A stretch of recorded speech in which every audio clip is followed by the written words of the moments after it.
Gym Fix. So I just wanted to, like, real quick, these Milwaukee close quarter cutters, copper tubing cutters, whatever. Awesome. I had to replace. I'm trying to replace these two old copper lines in a house we just bought, and I want to hang on. I'm gonna put one of these on there. I'm gonna put a PEX line. Nice PEX connection. Connect that onto that guy.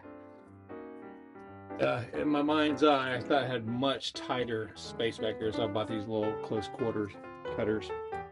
But nonetheless, used it. Fabulous. Let me see if I can. Let me try another example in real time. Let's look at this.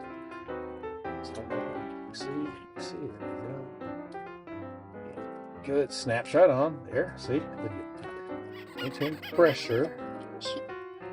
At least, oh, yeah, hold it on for a little bit until it grabs. So you keep pushing towards the open space until it comes up. After a while, it just clamps on or locks on. And there we go. I just felt it snap and done. Oh, sweet.